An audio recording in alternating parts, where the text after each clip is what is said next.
Mind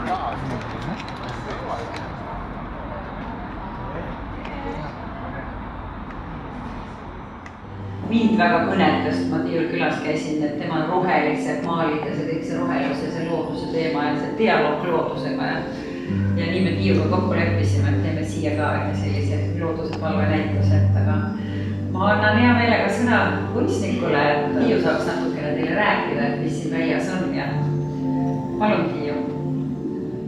Mul on tavaliselt niimoodi, et ma teen üks näitus, üks lugu, et ta nagu järjepidevus on selle sees.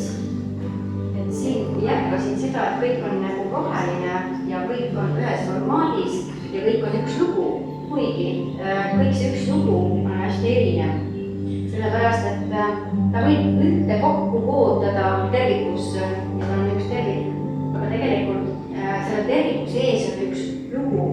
See on nagu meie olemise lugu, mis tegelikult ka koosneb kildudest, aga siin see lugu nagu koondab seda kõike kokku. Ma mõtlesin juba 2018, kui Kultuurkartas oli näitus Eesti Puit, et siis ma tulin selle mingi asjad välja, aga seesama teema jätkub nüüd Tartus.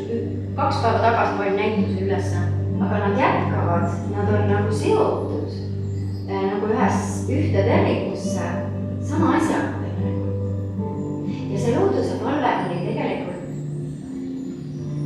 sinu, sa ütlesid selle lause ja me leppisime sellega kokku, olgu, see on nagu sügava puudutused ja aga las ta olla siis, see jäi niimoodi.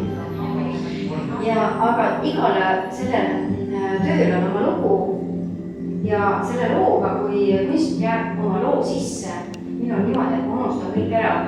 Lähen sinna sisse ja ma teen ennast õnnelikuks ja elan selle sees ja minu ümber teen teised inimesed õnnelikuks.